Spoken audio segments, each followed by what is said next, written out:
Okay, big breath in.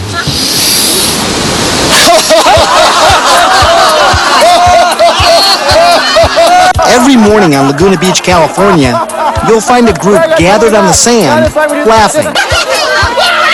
There are no jokes, no punchlines.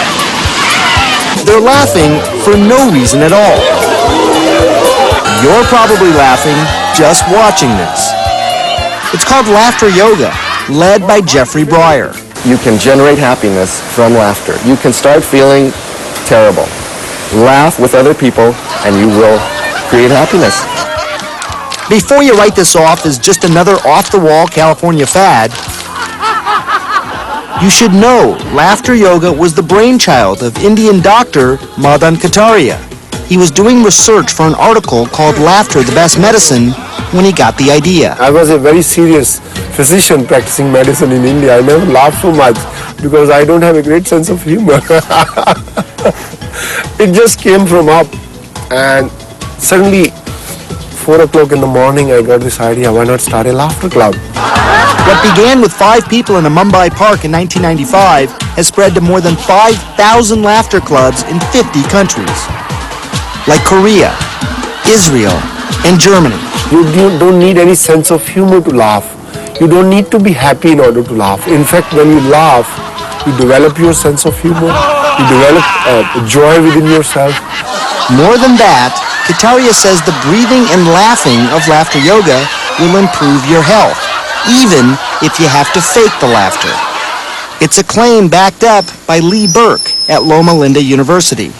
Burke has spent more than 30 years studying how laughter affects what's going on in our bodies. Burke has found laughter decreases stress hormones, improves our immune system, and boosts endorphins. Those are the brain chemicals associated with the runner's high. Exercise and its good effects on health have become widely known. I mean, I think no one would disagree with that now. Is that what we're going to get with laughter? I'm thinking we may get there with the same sort of prescription for laughter of maybe 30 minutes a day, 3 or 4 times a week, if not more. That sounds like a pretty good prescription. It's enjoyable.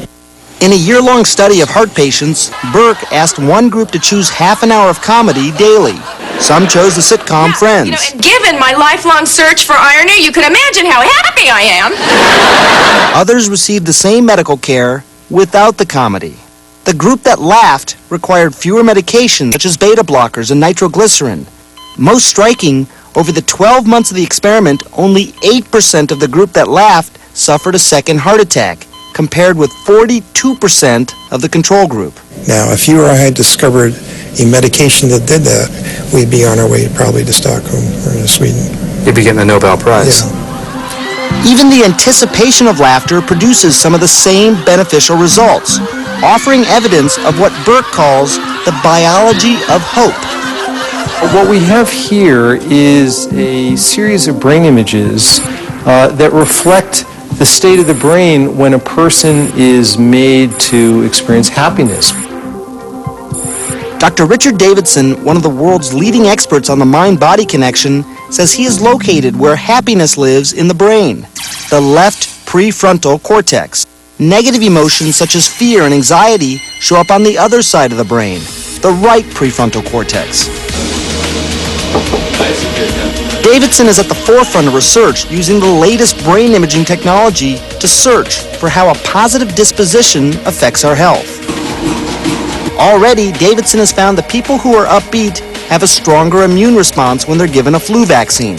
That means a positive outlook actually makes you less likely to get the flu. In general, there are data showing better health outcomes among optimists compared to pessimists on a number of different measures. Population studies offer more evidence of the benefits of being upbeat. Optimists live about 7 years longer, on average. Davidson is also studying the power of meditation. It won't make you happier necessarily, he says, but even beginners at meditation can reduce the levels of stress hormones in the body and improve their immune response. I am a great believer in the capacity of the brain to shape and to reshape itself. Few exert more power to shape their emotional state than Buddhist monks. Davidson calls them the Olympic athletes of meditation, making them ideal candidates for his research.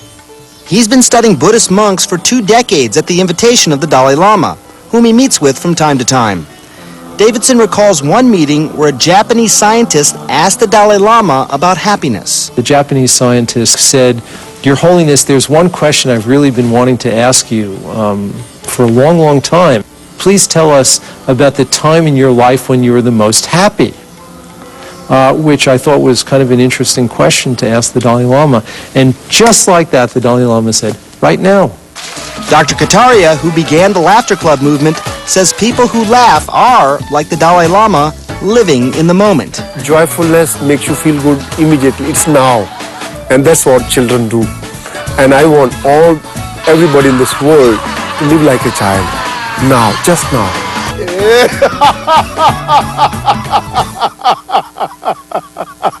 So what